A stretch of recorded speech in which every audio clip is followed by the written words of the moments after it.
যে কোনো web পেজকে PDF আকারে কিভাবে মেমোরিতে সেভ করবেন সেটাই দেখাবো আজকের ভিডিওতে। ধরুন আপনি কোনো ওয়েবসাইটে কোনো আর্টিকেল পড়ছেন, আর্টিকেলটি আপনার ভালো লেগেছে অথবা আর্টিকেলটিতে গুরুত্বপূর্ণ কোনো বিষয় আছে। আপনি চাচ্ছেন এই আর্টিকেলটি পরবর্তীতে পড়ার জন্য সেভ করে রাখতে। নর্মালি আর্টিকেলটি বুকমার্ক আকারে সেভ করে রাখা যায়, কিন্তু পরবর্তীতে ওপেন করতে গেলে নেট কানেকশনের প্রয়োজন হয়।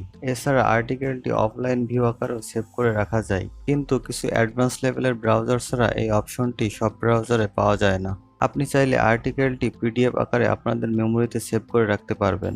আর্টিকেলটি পিডিএফ আকারে সেভ করে রাখলে কোনো প্রকারের নেট কানেকশন ছাড়াই যখন ইচ্ছা তখন পড়তে পারবেন এবং অন্যদের মাঝে সহজেই শেয়ার করতে পারবেন।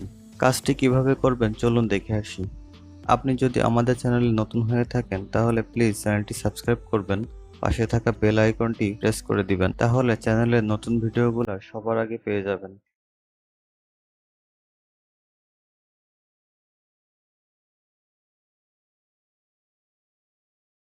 আপনি যে ওয়েব পেজটি সেভ রাখতে চাচ্ছেন সেটা ক্রম ব্রাউজারে ওপেন করতে হবে।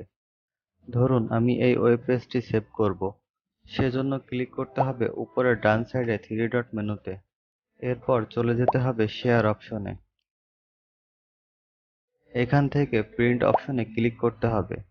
পেজগুলা প্রিভিউ এর জন্য রেডি হচ্ছে।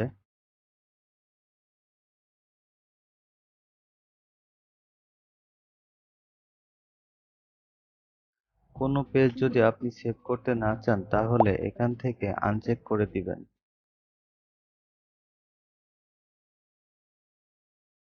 এরপর উপরের বাম সাইডের অপশন থেকে সেভ অ্যাজ পিডিএফ রেখে ডান সাইডে ডাউনলোড পিডিএফ আইকনে ক্লিক করতে হবে।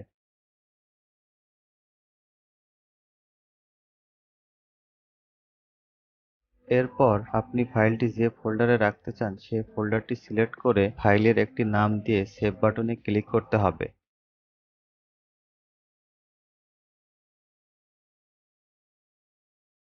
আপনি যে ফোল্ডারে ফাইলটি সেভ করেছেন ওই ফোল্ডারে পিডিএফ ফাইলটি পেয়ে যাবেন। পিডিএফ ফাইলটি ওপেন করলে দেখবেন আপনার প্রয়োজনীয় আর্টিকেলটি পিডিএফ আকারে সেভ হয়ে গেছে। তো এভাবে আপনারা যে কোনো ওয়েবসাইট থেকে আপনার গুরুত্বপূর্ণ বা প্রয়োজনীয় আর্টিকেলটি পিডিএফ আকারে সেভ করে রাখতে পারেন। তো এই ছিল আজকের ভিডিও। ভিডিওটি ভালো লাগলে অবশ্যই লাইক দিবেন। টেক রিলেটেড বিভিন্ন বিষয়গুলো জানতে চ্যানেলটিকে সাবস্ক্রাইব করতে পারেন। Thank you.